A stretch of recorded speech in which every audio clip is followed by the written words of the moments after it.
اسما کی چیخیں کوٹھے کی دیواروں کو ہلا گئی تھیں۔ اس کی دلسوز چیخوں کے باوجود بھی شمیم آرا کو اس پر ذرا بھی ترس نہیں آیا تھا، نہ کوئی اس کے کمرے میں آیا۔ اس جنونی شخص نے اسما کی گردن پر اپنی دانتوں کے نشان اتارے تھے، اپنے ناخنوں سے اس کے وجود کو کھرونچا تھا اور پھر اپنا خنجر اسما کے پیٹ میں آہستگی سے اتار دیا تھا۔ خون کا ایک فوارہ پھوٹا تھا۔ اس کے بعد بھی اس جنونی شخص کی جنونیت میں کوئی کمی نہیں آئی تھی، بلکہ وہ ہذیانی انداز میں ہنستا چلا گیا۔ اپنی بیوی کی بے وفائی کا بدلہ اس نے ایک معصوم لڑکی سے لیا، جس سے اس کی بیوی کا کوئی تعلق بھی نہیں تھا۔ شراب کے نشے میں چور وہ مرد انسان نہیں بلکہ درندہ تھا، جس نے اسما جیسی معصوم لڑکی کے ساتھ زیادتی کی انتہا کر دی تھی۔ اسما کے بدن کا کوئی حصہ ایسا نہیں تھا جہاں زخم کا نشان موجود نہ ہوتا۔ اسما کی دل سوز چیخوں کے باوجود بھی اسے اسما پر رحم نہیں آیا تھا، بلکہ وہ سفاکیت کی حدوں کو پار کرتا چلا گیا، یہاں تک کہ اسما نیم بے ہوشی میں چلی گئی۔ درد کی شدت نے اسے ہوش و حواس سے بیگانہ کر دیا تھا۔ کھلتی بند ہوتی آنکھوں سے اسے اپنی بیمار ماں کا چہرہ نظر آ رہا تھا۔ باپ کے مرنے کے بعد اس کی ماں نے بہت محنتوں سے اسے پال پوس کر بڑا کیا تھا۔ لوگوں کے گھروں میں کام کر کے بھی اس نے اسما کی ہر ضرورت کو پورا کیا تھا۔ اب پچھلے کچھ عرصے سے اس کی ماں بیمار تھی تو اسما کے چچا اس کے گھر کا خرچہ اٹھا رہے تھے۔ ویسے تو اس کے چچا اور چچی دوسرے گھر میں رہتے تھے، لیکن جب اس نے ان سے مدد مانگی تو وہ دونوں کچھ دنوں کے لیے یہاں آ گئے۔ اسما بہت خوش تھی کہ اس کے چچا نے اس کی مدد کرنے کی حامی بھر لی ہے، ورنہ اس کی ماں کے بیوہ ہونے کے بعد کسی نے پلٹ کر نہیں پوچھا تھا۔ لیکن اسما کو یہ اندازہ نہیں تھا کہ ان کی نیت میں کیسا فطور ہے۔ وہ لوگ اسما اور اس کی ماں کی مدد کرنے نہیں آئے تھے، بلکہ ان کا مقصد کچھ اور ہی تھا، اور اسما کو یہ بات سمجھنے میں دیر ہو گئی۔ اس کی چچی اسے بازار کے لیے لے کر نکلی، لیکن اسما کیا جانتی تھی کہ وہ اسے کون سے بازار کا حصہ بنا دیں گی۔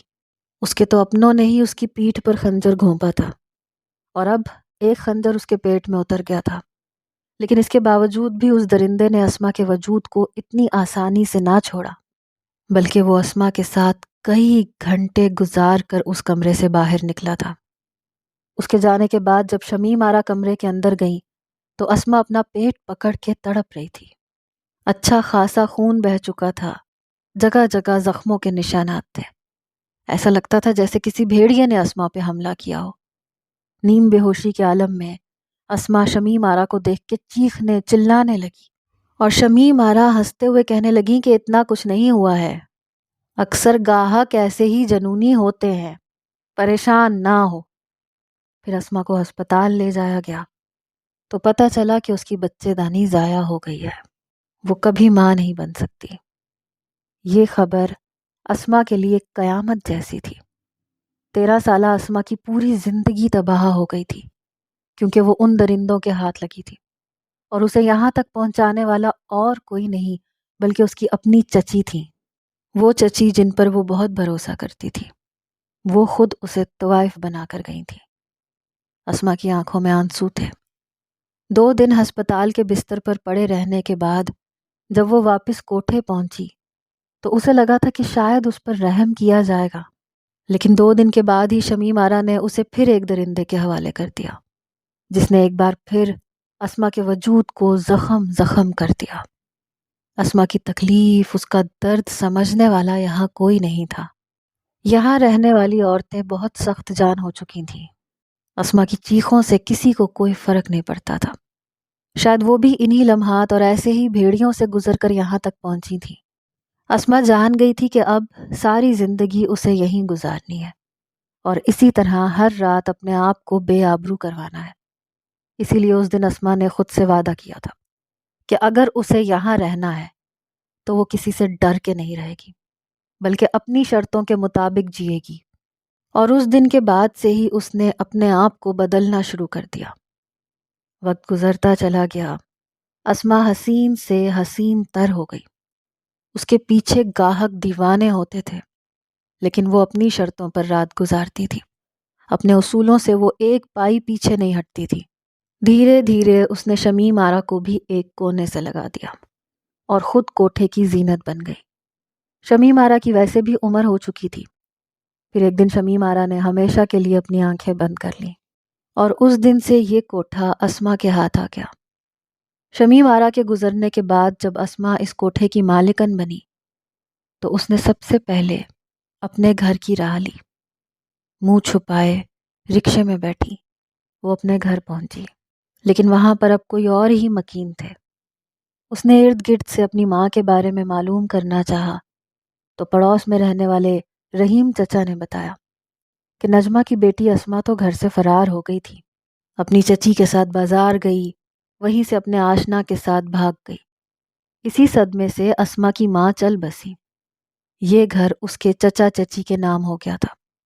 پھر اس کے چچا نے اونے پونے داموں یہ گھر فروخت کیا اور وہ لوگ بھی دوبارہ کبھی پلٹ کر یہاں نہیں آئے۔ یہ سن کر اسما غم کے مارے دیوانی ہو گئی۔ اس کی ماں کو اس کے بارے میں جھوٹی خبر دی گئی تھی اور یہ سب کچھ اس کے چچا چچی نے اس گھر کے لیے کیا تھا۔ یہ حقیقت کھلتے ہی وہ صدمے سے چور واپس اپنے کوٹھے پر پہنچی۔ ماں کے اس طرح دنیا سے چلے جانے کا غم اس کے لیے کسی پہاڑ جیسا تھا۔ کئی دن تک وہ اپنے کمرے میں چھپ چھپ کر آنسو بہاتی رہی اور یہ کوٹھا ہی اس کی دنیا بن گیا۔ اسما نے کوٹھا سنبھالا تو کوٹھا دن دگنی رات چگنی ترقی کرنے لگا۔ حویلی کی ہر محفل میں رئیس زادوں کا جمع غفیر آنے لگا۔ اسما کی خوبصورتی کے چرچے دور دور تک ہو چکے تھے۔ اس نے اپنے دام بھی دگنے کر دیے۔ یوں بہت جلد وہ امیر اور بہت مشہور ہو گئی۔ طوائفوں کی دنیا میں اس نے اپنا ایک الگ ہی نام اور پہچان بنا لی تھی۔ اسما کوٹھے کی مالکن بنی تو اس نے اپنے دل کو پتھر کا بنا لیا، کیونکہ یہاں پر اس جیسی معصوم لڑکیوں کی خرید و فروخت ایک عام سی بات تھی، اور اب تو وہ خود یہاں کی مالکن تھی، اس لیے اسے یہ کام کرنا تھا۔ ہر روز وہ اپنا ماضی بھلا کر اپنے تخت پر براجمان ہو جاتی۔ ہر روز کوٹھے پر کوئی نئی لڑکی آتی جسے کوئی نہ کوئی اس کا اپنا ہی فروخت کر کے جاتا تھا۔ کبھی کوئی محبت کے ہاتھوں لٹ کر پہنچتی تو کبھی کوئی غریبی کی داستان لیے۔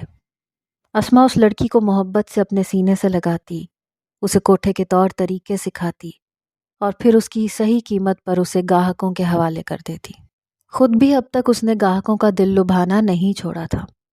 اس بڑھاپے میں بھی اسما کے حسن میں کوئی کمی نہیں آئی تھی۔ اسما بائی کا نام ابھی بھی پوری طرح روشن تھا۔ وہ اپنی اس دنیا میں بہت خوش اور مطمئن ہو گئی تھی، لیکن آج کی رات وہ بہت زیادہ بے چین تھی، کیونکہ ایسا پہلی بار ہوا تھا جب اس نے کسی لڑکی کو آتے ہی فوراً گاہک کے حوالے کیا ہو۔ ہر لڑکی کو وہ کچھ وقت دیتی تھی تاکہ وہ کوٹھے کے طور طریقے سیکھ سکے، اس دنیا کو سمجھ سکے، لیکن نوشی کو اس نے دوسری رات ہی نواب شوکت علی کے حوالے کر دیا تھا تاکہ مہرون نساء کو سبق سکھایا جا سکے۔ مگر اب اسما کا دل عجیب طرح سے بے چین ہو رہا تھا۔ شاید اسے ایسا نہیں کرنا چاہیے تھا۔ نوشی کا معصوم چہرہ بار بار اس کی آنکھوں میں آ رہا تھا۔ ساری رات ایسے ہی کروٹیں بدلتے ہوئے گزر گئی۔ فجر کی اذانوں کے قریب جب اسما کا دل اور بھی بے چین ہوا تو وہ اٹھ کر نوشی کے دروازے پر پہنچی۔ اندر اب بھی سناٹا تھا۔ اسما کا دل تیزی سے دھڑکنے لگا۔ آخر اتنا سناٹا کیسے ممکن تھا؟ اس نے دروازہ بجایا لیکن اندر سے کوئی جواب نہ آیا۔ کچھ دیر اس نے اور دروازہ کھٹکھٹایا۔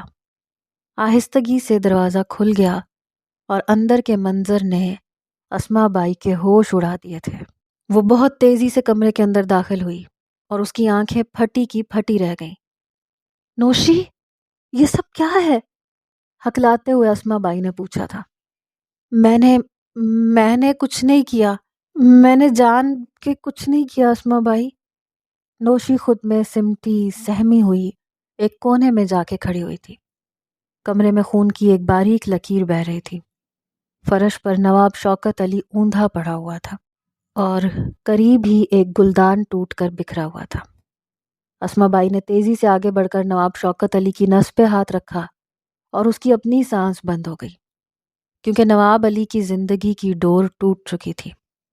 فرش پہ جمع ہوا خون بتا رہا تھا کہ اس حادثے کو ہوئے بہت وقت گزر چکا ہے اسما بائی کا دل دھڑکنا بھول گیا تھا۔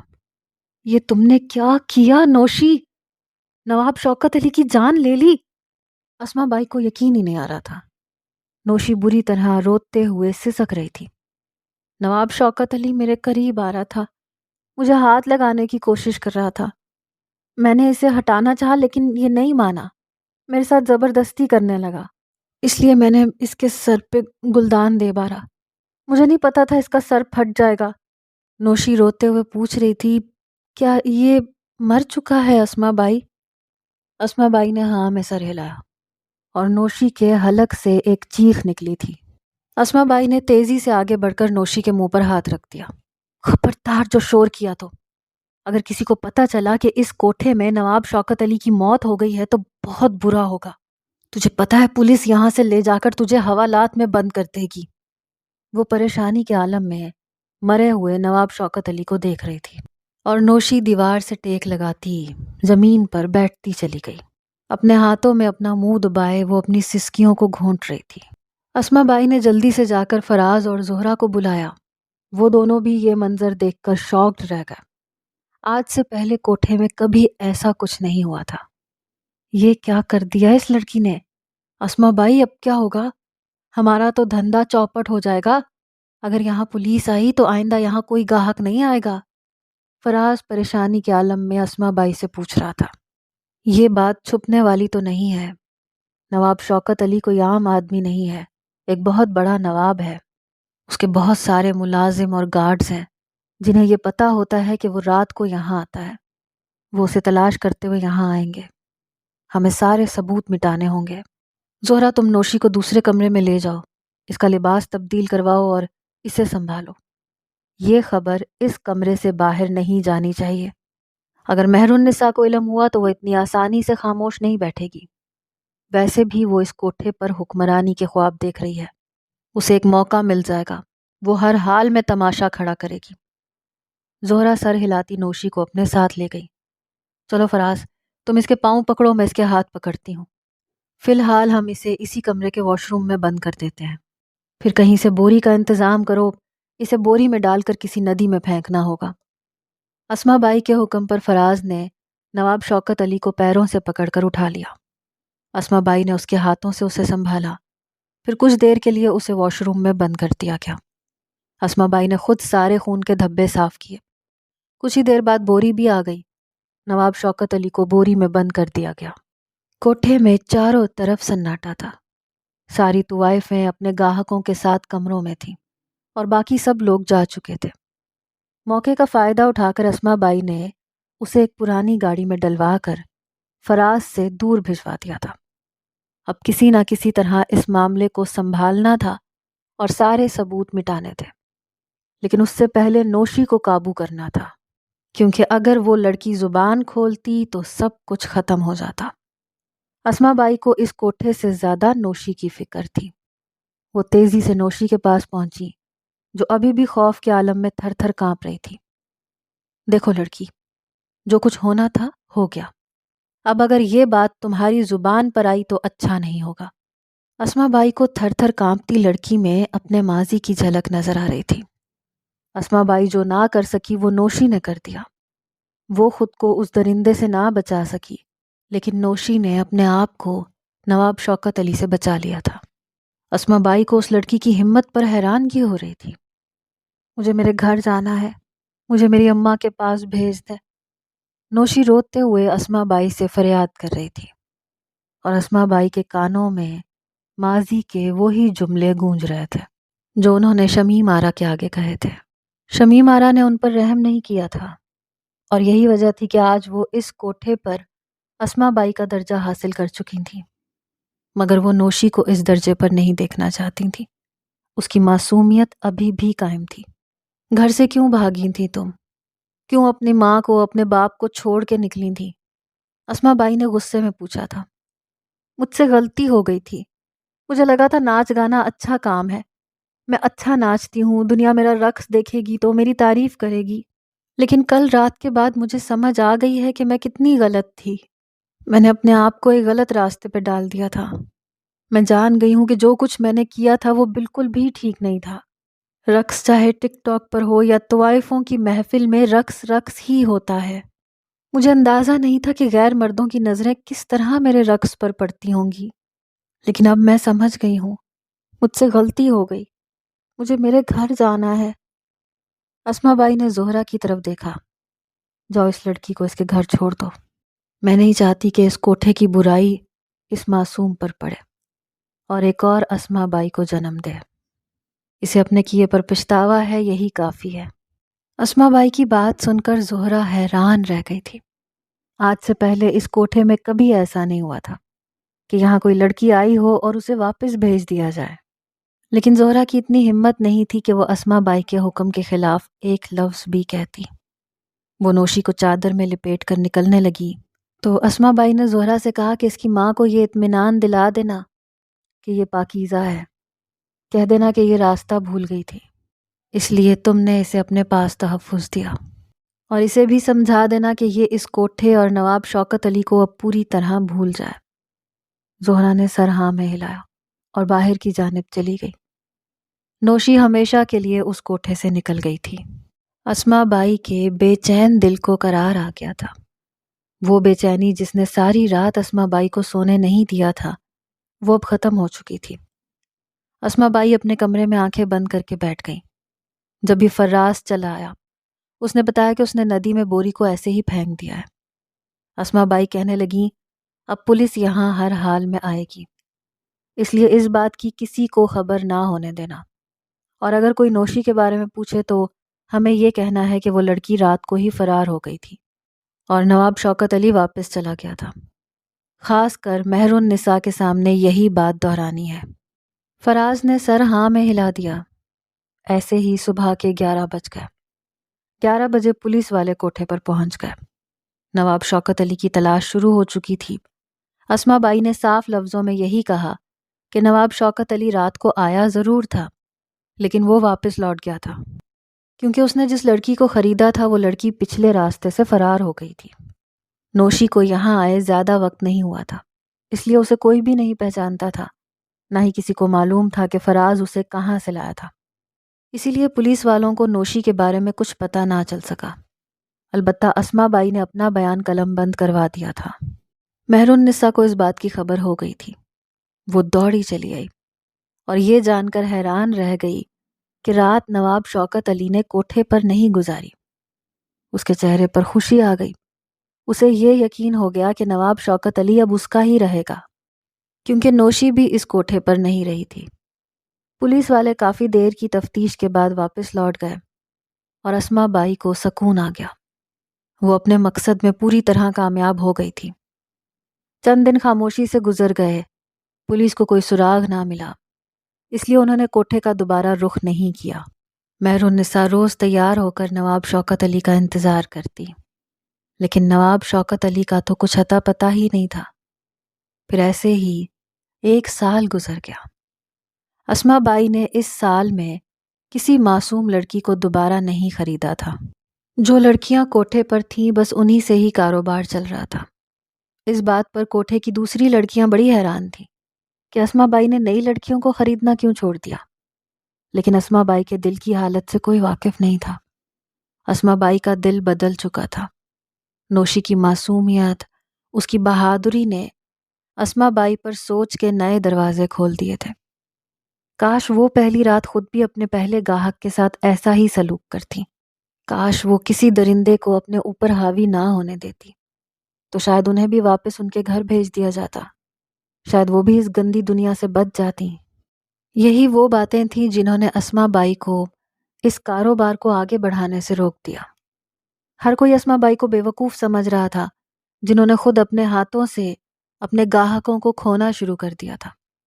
نئے چہرے نظر نہ آنے پر ان کے گاہکوں نے دوسرے کوٹھوں کی طرف رخ کرنا شروع کر دیا تھا، لیکن اسما بائی کا ضمیر اب مطمئن تھا۔ عمر کے ساتھ ساتھ اسما بائی بیمار رہنے لگی تو مہر النساء نے اس کی جگہ سنبھال لی۔ اسما بائی ایک کمرے کی ہو کر رہ گئی، لیکن اس کا دل پوری طرح سے مطمئن تھا۔ ویسے بھی اب کوٹھے پر زیادہ گاہک نہیں آتے تھے، کیونکہ اب مردوں کو اپنا دل بہلانے کے لیے کوٹھوں کی ضرورت نہیں تھی۔ بہت ساری ایسی ایپس آ چکی تھیں جن کے ذریعے وہ گھر بیٹھے اپنا دل بہلا سکتے تھے۔ ہر شریف گھرانے کی لڑکی ٹک ٹاک پر خود کو کسی طوائف کی طرح پیش کرنے لگی تھی، تو پھر مردوں کو پیسے دے کر کوٹھوں پر آنے کی کیا ضرورت تھی؟ رقص تو اب موبائل فون میں ایسے ہی دستیاب تھا۔ بنا پیسے لٹائے کسی بھی شریف گھر کی لڑکی کو ناچتے گاتے دیکھنا اب کوئی مشکل کام تھوڑی تھا۔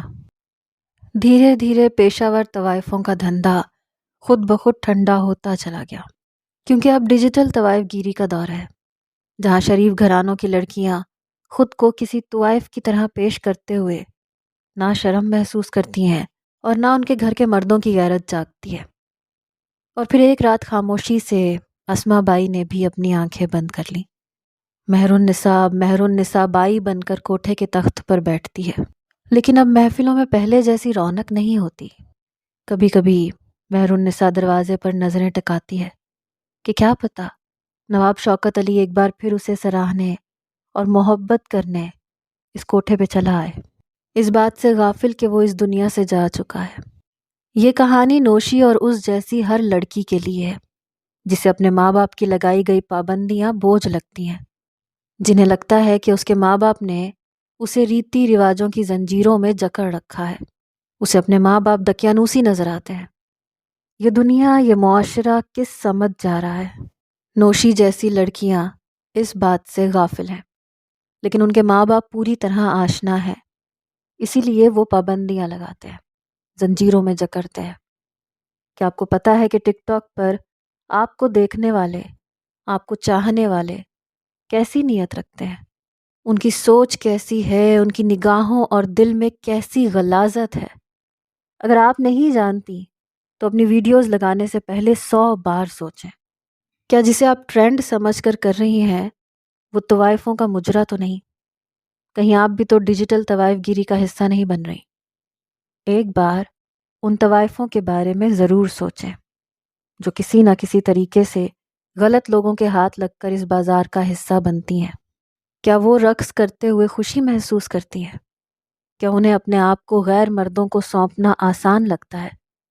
اگر نہیں تو پھر آپ شریف گھر کی ہو کر گھر کی 4 دیواری میں رہتے ہوئے کیسے خود کو غیر مردوں کے آگے پیش کر سکتی ہیں؟